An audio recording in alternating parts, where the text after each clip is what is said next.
اعوذ باللہ من الشیطان الرجیم بسم اللہ الرحمن الرحیم وظللنا علیکم الغمام وانزلنا علیکم المن والسلوى کلوا من طیبات ما رزقناکم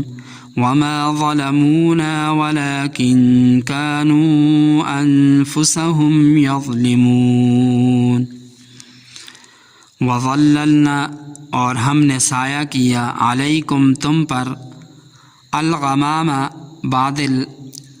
وانزلنا اور ہم نے اتارا علیکم تم پر المن من و اور السلوى سلوى کلو تم کھاؤ من سے طیبات پاکیزہ چیزیں ما جو رزقناکم ہم نے تمہیں دی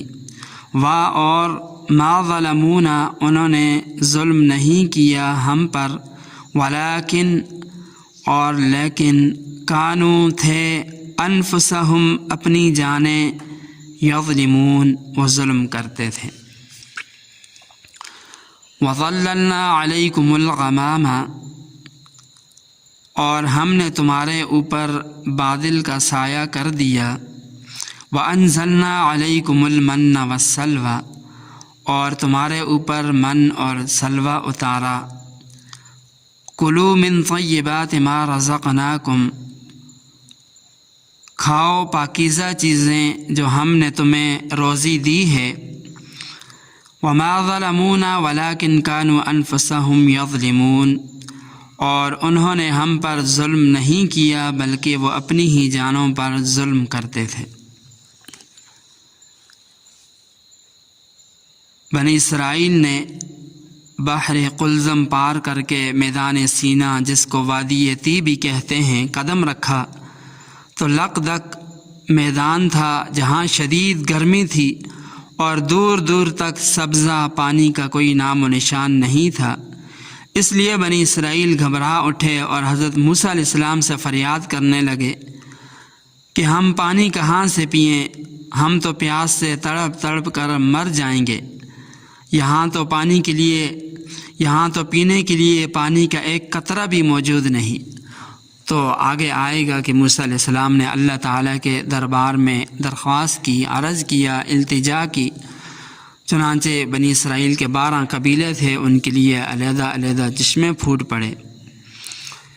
بنی اسرائیل کو جب اس طرف سے اطمینان ہو گیا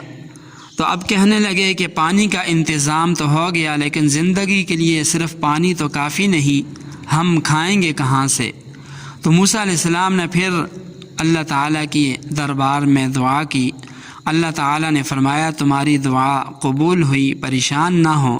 ہم غیب سے اس کا انتظام بھی کیے دیتے ہیں۔ چنانچہ رات کو شبنم کی صورت میں من گرتی اور یہ نہایت شہری حلوے کی مانند بہت میٹھی چیز تھی۔ اس من کا ترجمہ اکثر مفسرین نے ترنجبین سے کیا ہے۔ اور دن میں بٹیروں کے غول زمین پر اترتے اور پھیل جاتے، بنی اسرائیل ان کو بآسانی ہاتھوں سے پکڑ لیتے اور بھون کر کھاتے۔ اس طرح روزانہ بغیر زحمت اور تکلیف کے ان کو یہ دونوں نعمتیں غیب سے مہیا ہو جاتی اور یہ ان دونوں لطیف چیزوں سے پیٹ بھر لیا کرتے تھے۔ لیکن اللہ تعالیٰ نے حضرت موسیٰ علیہ السلام کے ذریعے بنی اسرائیل کو یہ تنبیہ کر دی تھی کہ وہ اپنی ضرورت کے موافق من سلوہ روزانہ کام میں لائیں، دوسرے دن کے لیے ذخیرہ اندوزی نہ کریں۔ تو کچھ عرصہ تو بنی اسرائیل یہ بغیر محنت مشقت کے کھانے، آسمانی کھانے کھاتے رہے، لیکن پھر ان کے اندر سرکشی کا مادہ پیدا ہوا۔ اللہ تعالیٰ کی طرف سے من سلوہ نازل ہونا، انہوں نے ذخیرہ اندوزی شروع کر دی تو اللہ تعالیٰ کی طرف سے من سلوہ نازل ہونا بند ہو گیا،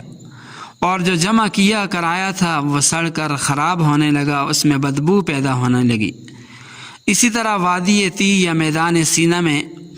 بنی اسرائیل نے موسیٰ علیہ السلام سے یہ بھی مطالبہ کیا تھا کہ گرمی کی شدت ہے اور سایہ دار درختوں مکانوں کی راحت میسر نہ ہونے کی وجہ سے ہم بہت پریشان ہیں، ایسا نہ ہو کہ یہ تپش گرمی ہماری زندگی کا خاتمہ کر دے۔ حضرت موسیٰ علیہ السلام نے ان کو تشفی دی اور بارگاہ اقدس میں عرض کیا کہ جب آپ نے اس قوم پر بڑے بڑے انعامات اور فضل و کرم کی بارش کی ہے تو اس سخت تکلیف سے بھی ان کو نجات عطا فرمائی۔ چنانچہ حضرت موسیٰ علیہ السلام کی یہ دعا بھی قبول ہوئی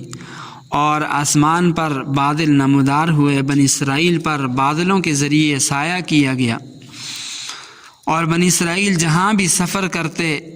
جاتے، جہاں بھی وہ جاتے تو بادلوں کا سایہ ان کے سروں پر رہتا تھا۔ انہی انعامات احسانات کی طرف اس آیت میں اشارہ فرمایا گیا کہ اے بنی اسرائیل، ہم نے وادی یتی میں میدان سینا میں تم پر سایہ کیا، خزانہ غیب سے تم پر من سلوہ اتارا، اور تم نے حکم الہی کے خلاف حرص و لالچ میں پڑھ کر ان چیزوں کا ذخیرہ شروع کیا۔ جو ذخیرہ کیا وہ سڑ جاتا اور من سلوہ کا نازل ہونا بند ہو گیا، تو تم نے ہمارا کچھ بھی نقصان نہیں کیا۔ فرمایا وما ظلمونا ولکن کانوا انفسہم یظلمون، کہ تم نے ہمارا کچھ بھی نقصان نہیں کیا بلکہ اپنا ہی نقصان کیا کہ ایسا رزق تم نے کھو دیا جس میں نہ دنیا کی مشقت تھی اور نہ آخرت کا حساب و کتاب تھا۔ اس آیت کریمہ سے نبی پاک صلی اللہ علیہ وسلم کے صحابہ کرام کی فضیلت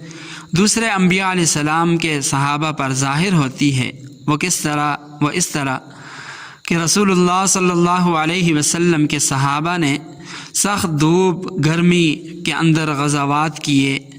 جہاد کے اسفار کیے، جہاد کے سفر کیے، مگر کبھی اس کے خواہش مند نہ ہوئے کہ بنی اسرائیل کی طرح ہم پر بھی من سلوہ نازل کیا جائے اور دھوپ سے بچاؤ کے لیے بادل بھیج دیا جائے۔ حالانکہ نبی پاک صلی اللہ علیہ وسلم اگر دعا فرماتے تو ضرور ایسا ہو جاتا۔ تو خلاصہ کلام یہ ہے